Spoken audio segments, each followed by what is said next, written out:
world and all its treasures, and the sea, air, and earth were here when you were born. Begin to think of the untold and undiscovered riches all around you, waiting for the intelligence of man to bring them forth. Look at wealth as the air you breathe. Get that attitude of mind. As Emerson said to the woman, who wanted to prosper, he took her down to the ocean. He said, "Take a look." She said, "Oh, there's plenty of water, isn't there?" He said, "Look at wealth that way, and you'll always have it." Yes, realize it's like the tide, forever flowing out, forever flowing back.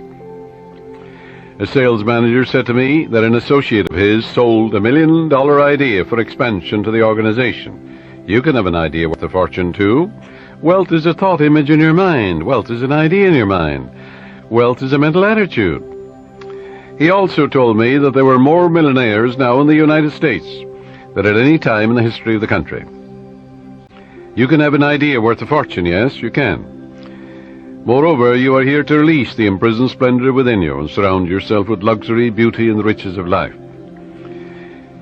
Learn that it is necessary to have the right attitude towards money, wealth, food, raiment, clothing, all these things. When you really make friends with wealth, you will always have a surplus of it. It is normal and natural for you to desire a fuller, richer, happier, and more wonderful life. Look upon money as God's idea of maintaining the economic health of the nations of the world. When money is circulating freely in your life, you're economically healthy.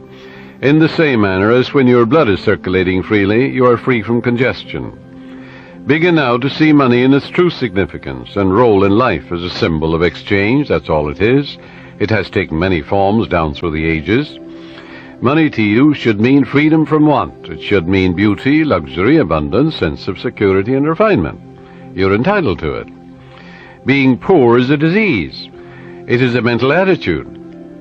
A young woman, a very good writer, who had had several articles accepted for publication, said to me one time, "I don't write for money." I said to her, "What's wrong with money?" "It's true you don't write for money, but the labor is worthy of his hire. What you write inspires, lifts up, and encourages others. When you adopt the right attitude, financial compensation will automatically come to you freely and copiously." She actually disliked money. Once she referred to money as filthy lucre. Going back, I suppose, the early days where she heard mother or somebody say money is evil, or the love of money is the root of all evil, and all these things without any understanding at all. It's a rank superstition to say money is evil or a filthy lucre. This woman had a subconscious pattern that there was some virtue in poverty. There isn't. It's a sickness, a disease.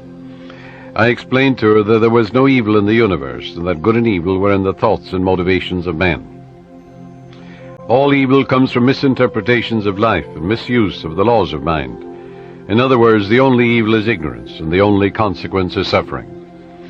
It would be foolish to pronounce uranium, silver, lead, copper, iron, cobalt, nickel, calcium, or a dollar bill evil. How absurd, grotesque, and stupid that is. The only difference between one metal and another is the number and rate of motions of electrons revolving around a central nucleus. A piece of paper such as a $100 bill is innocuous, and the only difference between it and a copper or lead is that the atoms and molecules with their electrons and protons are arranged differently for the physical evidences of money. Here's a simple technique she practiced which multiplied wealth in her experience.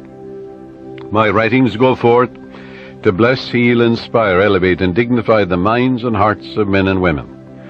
And I am divinely compensated in a wonderful way. I look upon money as divine substance, for everything is made from the one spirit. I know matter and spirit are one.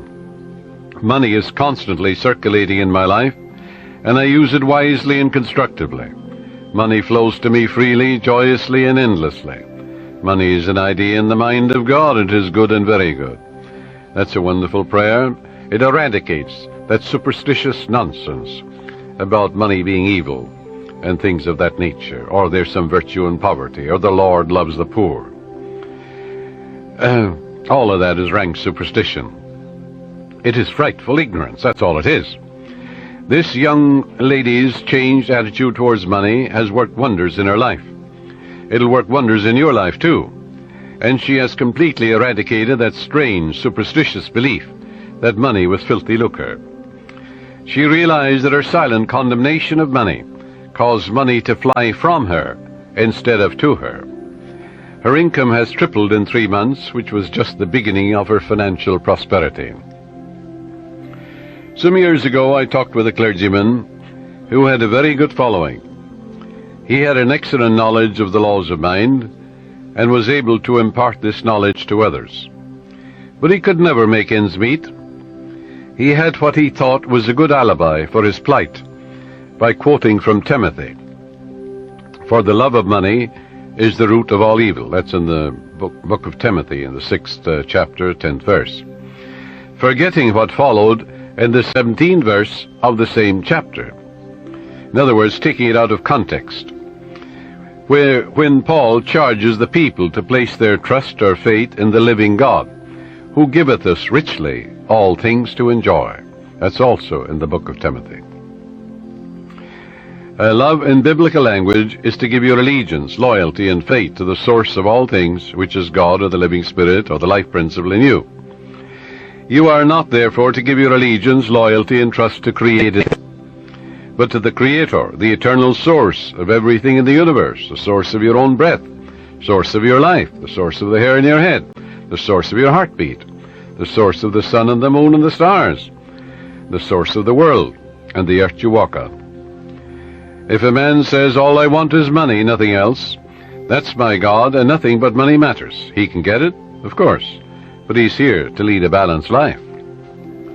Man must also claim peace, harmony, beauty, guidance, love, joy, wholeness in all phases of his life. How can he live without courage, faith, love, goodwill, joy in this world today? Nothing wrong with money, not a thing in the world, but that's not the sole aim in life.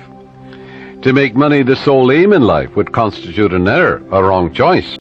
There wouldn't be anything evil in it, but you'd be imbalanced and lopsided.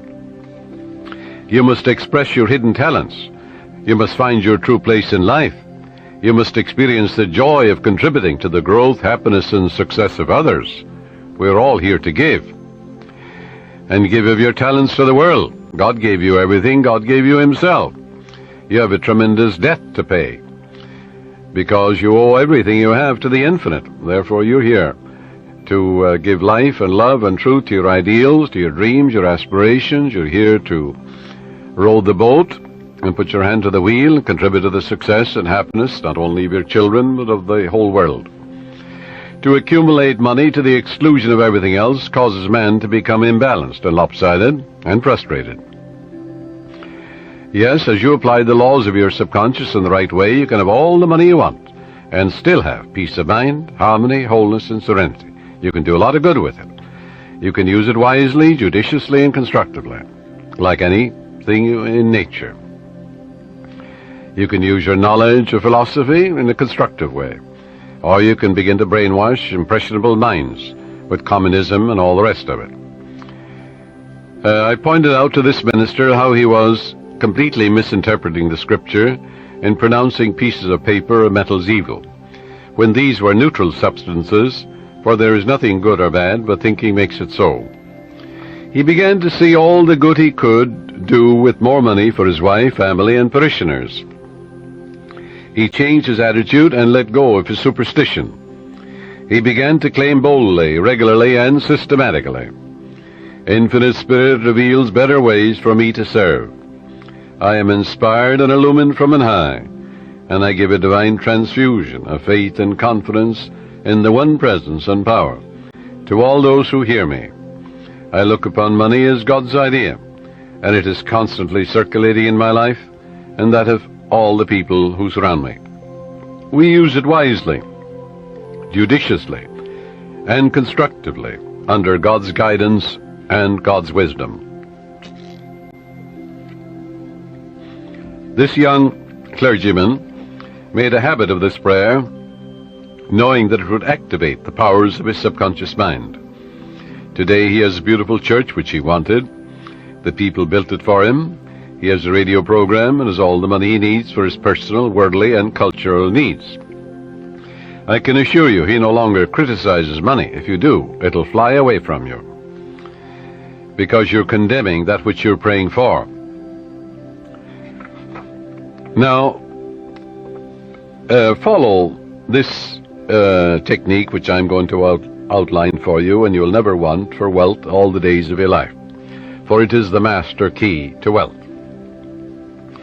The first step is to reason it out in your mind that God, or the life principle, or the living spirit, is the source of the universe, the galaxies in space, and everything you see. Whether you look at the stars in the sky, the mountains, the lakes, the deposits in the earth, and the sea, or all animals and plants. The life principle gave birth to you, and all the powers, qualities, and attributes of God are within you. Come to a simple conclusion, that everything you see and are aware of came out of the invisible mind of the infinite, or the life principle. And that everything that man has invented, created, or made came out of the invisible mind of man. And the mind of man and the mind of God are one, for there's only one mind. That mind is common to all individual men. Everyone is an inlet and an outlet to all that is.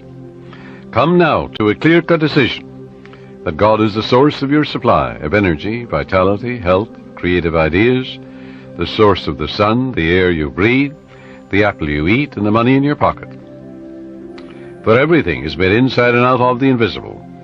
It is as easy for God to become wealth in your life as it is to become a blade of grass or a crystal of snow. The second step, decide now to engrave in your subconscious mind the idea of wealth. Ideas are conveyed to the subconscious by repetition, faith, and expectancy. By repeating a thought pattern or an act over and over again, it becomes automatic, and your subconscious being compulsive, you will be compelled to express wealth. The pattern is the same as learning to walk, swim, play the piano, type, or drive a car. You must believe in what you're affirming. It's not mumbo-jumbo, it's not idle affirmations. You must believe in what you're affirming, like you believe that when you put seeds in the ground, they grow after their kind. And the seeds are thoughts deposited in your own subconscious mind. Realize that what you are affirming is like the apple seeds you deposit in the ground, and they grow after their kind. You can imagine the seeds going from your conscious to your subconscious mind and being reproduced on the screen of space. By watering and fertilizing these seeds, you accelerate their growth. Know what you are doing and why you are doing it. You're writing it with your conscious pen and your subconscious mind. Because you know, wealth is walk down the street and you see it. Can you count the flowers along the road as you drive? Can you count the sands on the seashore? Can you count the stars in the sky? Can you count the wealth that you're walking on? Yes, underneath you. Maybe oil, gold, silver, uranium. Do you ever think of the riches of the sea, the soil, the air? So third step is repeat the following affirmation for about 5 minutes, night and morning. I am now writing in my subconscious mind the idea of God's wealth. God is the source of my supply, and I know God is the life principle within me, and I know I'm alive. And all my needs are met at every moment of time and point of space. God's wealth flows freely, joyously, and ceaselessly into my experience, and I give thanks for God's riches forever circulating in my experience. Step 4. When thoughts of lack come to you, such as, I can't afford that trip, or I can't meet that note in the bank, or I can't pay that bill, never finish a negative statement about finances. This is mandatory. Reverse it immediately in your mind by affirming, God is my instant and everlasting supply, and that bill is paid in divine order. If a negative thought comes to you 50 times in 1 hour, reverse it each time by thinking and affirming, God is my instant supply, meeting that need right now. After a while, the thought of financial lack will lose all momentum, and you will find your subconscious is being conditioned to wealth. If you look at a new car, for example, never say, I can't buy that or I can't afford it. Your subconscious takes you literally, and blocks all your good. On the contrary, say to yourself, that car is for sale. It is a divine idea, and I accept it in divine order through divine love. This is the master key to wealth. It's impossible for any sincere person to practice this technique and not have all the wealth he or she needs all the days of your life. So follow it, and you're setting the law of opulence in operation. It will work for you as well as for anybody else. The law of mind is no respecter of persons. Your thoughts make you wealthy or poor. Choose the riches of life, right here and right now. A sales manager sent me one of his men for counseling. This salesman was a brilliant college graduate. He knew his products very well. He was in a lucrative territory, but was making only $5,000 annually in commissions. The sales manager felt he should double or at least triple it. In talking to the young man, I found he was down on himself. He had developed a subconscious pattern or self-image of $5,000 a year. In other words, that's all I'm worth. He said that he had been born in a poverty-stricken home, and that his parents had told him that he was destined to be poor. His stepfather had always told him, "You'll never amount to anything. You're dumb, you're stupid." These thoughts were accepted by his impressionable mind, and he was experiencing his subconscious belief in lack and limitation. I explained to him that he could change his subconscious mind by feeding it with life-giving patterns. Accordingly, I gave him a mental and spiritual formula to follow, which would transform his life. I explained to him that he should under no circumstances deny what he affirmed, because his subconscious mind accepted what he really believed. Your subconscious mind accepts your convictions, what you really believe. So believe in God's wealth and God's riches, which are all around you, by the way. He affirmed every morning before going to work, "I'm born to succeed. I'm born to win. The infinite within me can't fail. Divine law and order govern my life. Divine peace fills my soul. Divine love saturates my mind. Infinite intelligence guides me in all ways. God's riches flow to me freely, joyously, endlessly, ceaselessly. I'm advancing, moving forward, and growing mentally, spiritually, financially, and in all other ways.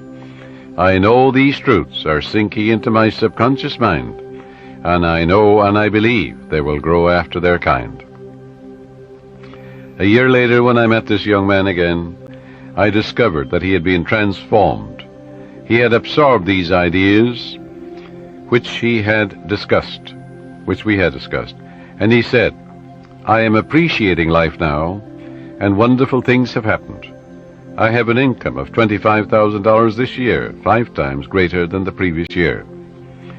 He has learned the simple truth that whatever he inscribes in his subconscious mind becomes effective and functional in his life. That power is within you. You can use it also. The young boy who's operating this machine while I am broadcasting, his name is Robbie Wright. He told me about his uncle who used to work in a bank. And this uncle wanted to make more money for his wife and his children. And he was always affirming, God is my instant supply, I'm divinely guided in all ways, infinite spirit opens up a new door. Well, he told me that his uncle was in town about 2 months ago, and that his salary now is $200,000 a year, all his expenses paid. And he was getting $40,000 when he started to realize the truth about himself. And he's able to do great things and living a wonderful life down south in another state. All of this is an idea. All it was an idea in his mind. Wealth is an idea. A radio is an idea. Television is an idea. An automobile is an idea. Everything you look at is an idea. Suppose you destroyed all the automobiles in the world due to some holocaust. Well, an engineer could run them off, couldn't he? And we'd have millions of them in no time. Use the following meditation for assurance in achieving financial wealth. Thou madest him to have dominion over the works of thy hands. I know that my faith in God determines my future. My faith in God means my faith in all things good. I unite myself now with true ideas, and I know the future will be the image and likeness of my habitual thinking.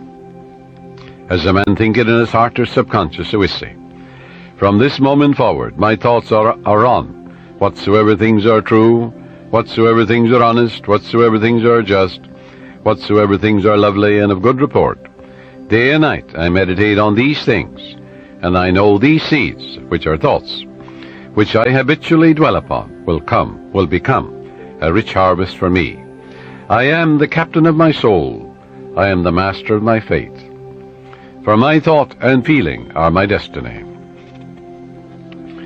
You see, prayers and affirmations are not for the purpose of changing God or the living spirit or the life principle or influencing the divine. God is the same yesterday, today, and forever. You don't change God, but you align yourself mentally with that which was always true. You don't create harmony. Harmony is. You don't create love. God is love. That love of God is within you. You don't create peace. God is peace, and God indwells you. But you must claim that the peace of God floods your mind. You must claim that the harmony of God is in your home, your harmony is in your pocketbook, in your business, in all phases of your life.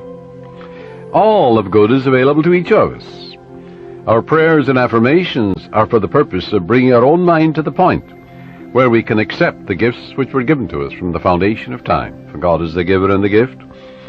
The oil was in the ground before you were born, before any man walked the earth. So was gold and silver, uranium and lead and copper and all the metals that we use today. They were all there. Didn't it take a little intelligence in the mind of man to find these things? Yes, so if you send 2 men to Utah, and one man is a geologist, or he may be also a mineralogist, and he finds nothing. Another man goes, in the first 5 minutes he finds a vein of uranium or silver, in the same territory, in the same land. Where was the wealth? The wealth was in the mind of the second man. He believed in a guiding principle. The other fellow found nothing. He was walking on it. So there is a guiding principle that will lead you. That's what led men to find gold and silver and oil and lead and all these things. We don't need to work on conditions. We need only to work on ourselves. The only place we can cure our lack and limitation is in our own mind. Be ye transformed by the renewal of your mind.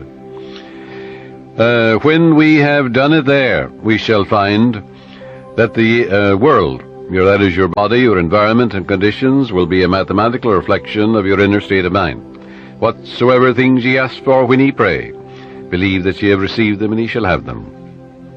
That is the basis of all successful prayer, whether for the healing of our bodies, for prosperity, success, for achievement, or for material benefits. Once you convince your deeper mind that you have the thing you want, it will proceed immediately to bring it to pass. You might say to me, how can I convince my deeper mind, my subconscious, that I have riches, or any other good thing, when my common sense tells me that bills are piling up, creditors are after me, the bank is calling up to pay for the mortgage, and for the money I owe, and so on. You can't. If you keep thinking about debts and obligations and how much you owe, you'll only magnify your misery. But here is a truth about the laws of your mind. Your deeper mind accepts as a fact whatever you repeat to it in convincing tones, often enough, just the same as you learn to walk. You had a thought pattern, an act, whether it is swimming or walking or playing tennis or golf, and you repeat it over and over again. You knew what you were doing and why you were doing it. You wanted to learn to walk, you wanted to learn to dance, you wanted to learn to swim. So finally your subconscious assimilated the pattern, didn't it? And then you swim automatically and you walk automatically. The same procedure in praying for wealth or anything else. Once your subconscious accepts the statement as a fact, it proceeds to do everything possible to bring riches to you. Now that's the whole purpose of affirmations, to so that you convince yourself of the truth of that which you affirm. Then your deeper mind will bring these things to pass. Many men say to me, I got an affirmation from someone, and it said, I am rich and prosperous now, I am successful, and I'm very wealthy. That affirmation, he said, succeeded in making me much more aware of my need, because, you see, he believed more in poverty and lack than he did in the riches all around him. So I explained to him, I said, you must turn away from that pattern and come back, change your belief. Your subconscious accepts what you believe. I said, look around you, realize that God created you and the whole world. It's an invisible spirit within you. Everything is made inside and out of it. It started your heartbeat. It's the air you breathe, the water you drink, it's the fruit that you eat. And therefore turn away and turn within and change that and say, I recognize the eternal source of my supply. God is the source of my supply. All my needs, spiritual, mental, material, are met at every moment of time and point of space. And God's wealth is circulating in my life, and there's always a surplus. So by day and by night I'm advancing, moving forward and growing, spiritually, mentally, materially, financially, intellectually, and every way. And all things be ready if the mind be so. It is done unto me as I believe. And before they call I will answer, while they're yet speaking I will hear. Oh, how I love thy law. Let it be my meditation both day and night. And the law is, I am what I contemplate. I am what I believe myself to be. According to my faith is it done unto me.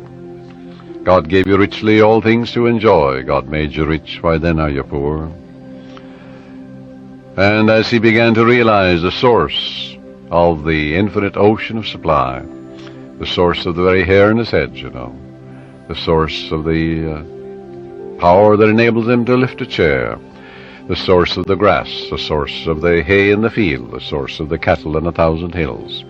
He began to realize the source. He aligned himself with it, and then it made sense to him. Then he realized that he was writing in his subconscious mind the idea of wealth, of growth, and prosperity.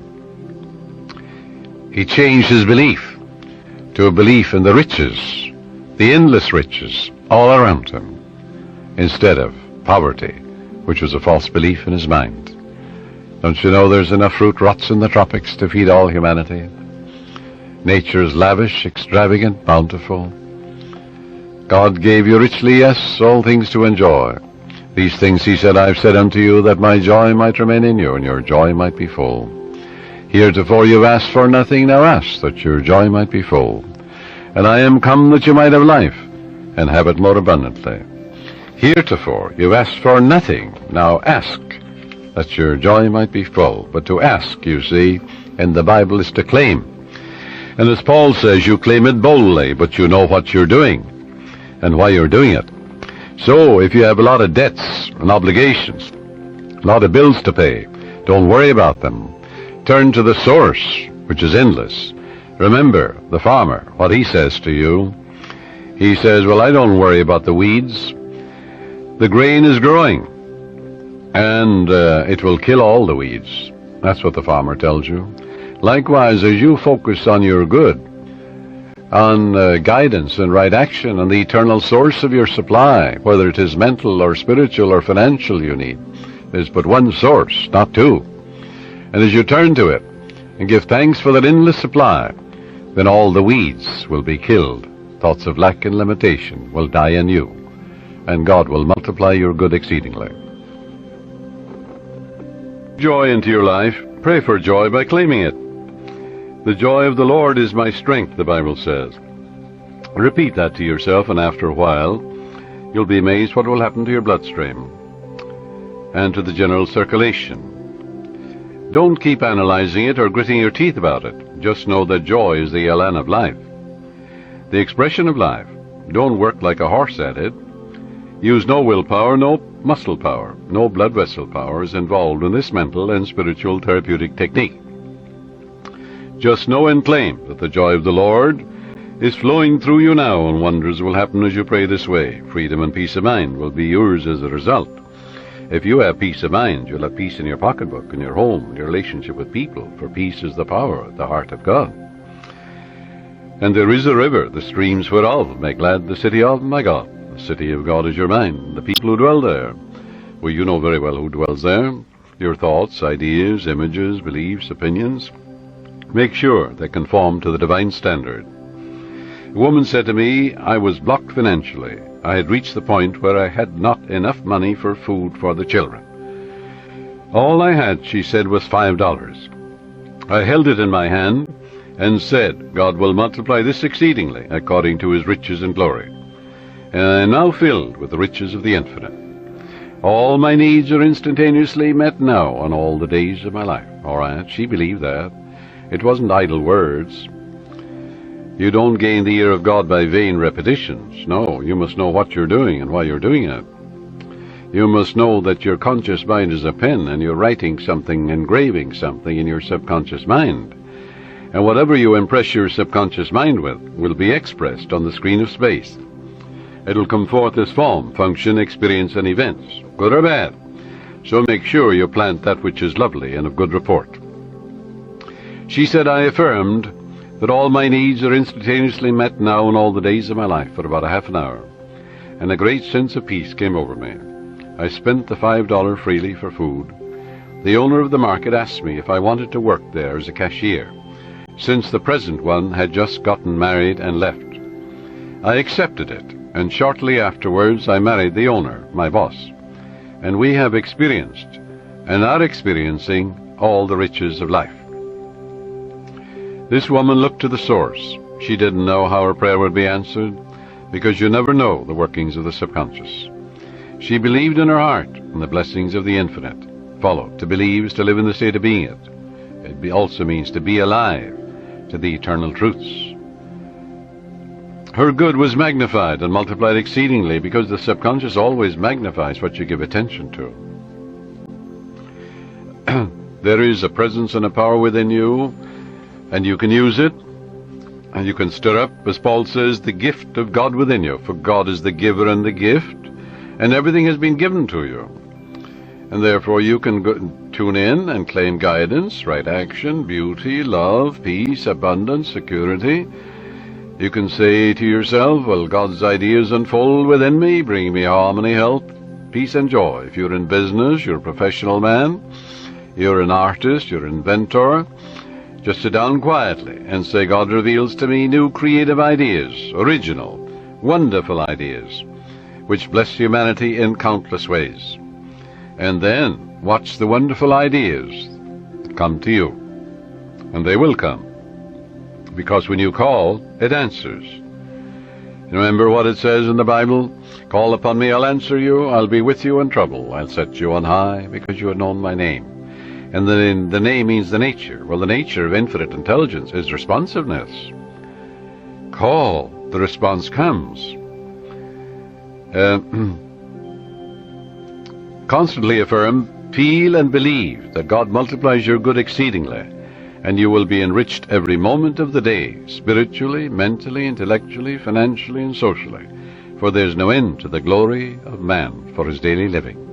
Watch the wonders that will happen as you impress these truths in your subconscious mind.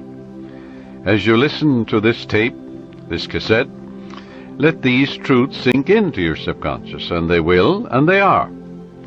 And you're engraving them. And the more often you do this, well, the quicker you will impregnate your deeper mind. You'll experience a glorious future in a financial way, in every way, too. Watch your thoughts. Never talk about economic lack and limitation. Never talk about being poor or in want. It is very foolish to talk to your neighbors or relatives about hard times, financial problems, and like matters. Count your blessings.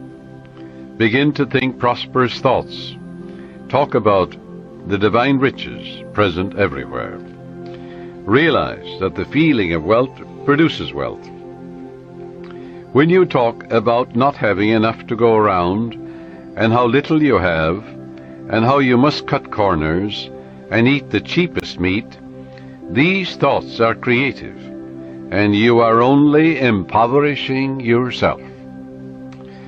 Use the money you now have freely. Release it with joy, and realize that God's wealth flows to you in avalanches of abundance. Look up to the source. As you turn to the divine presence within you, the response will come. It is written, He careth for you.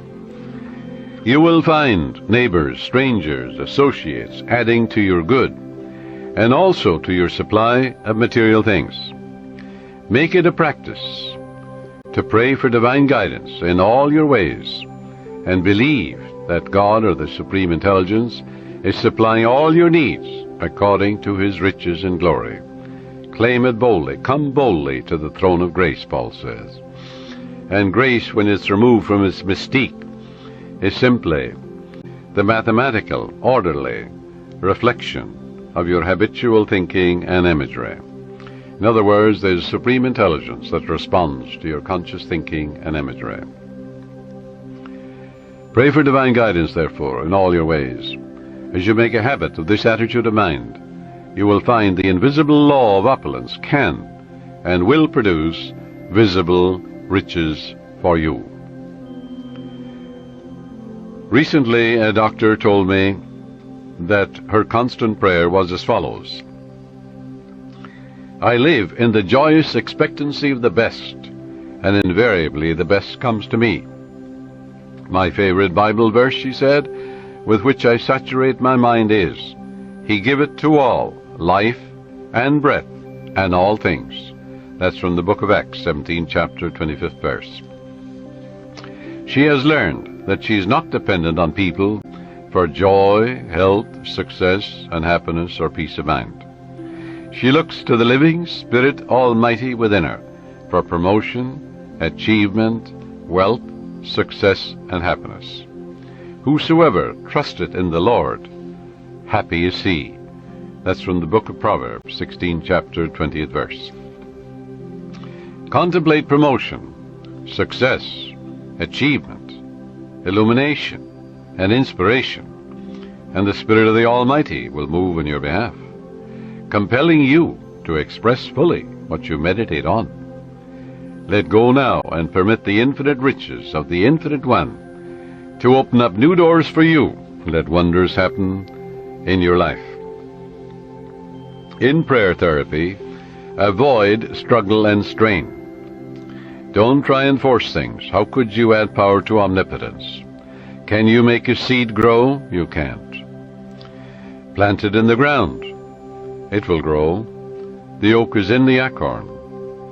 The apple is in the apple seed. The archetype or pattern is there, but you must deposit it in the soil, where it dies, undergoes dissolution, bequeaths its energy to another form of itself. Spiritual-minded man, he looks at an acorn, he sees a forest,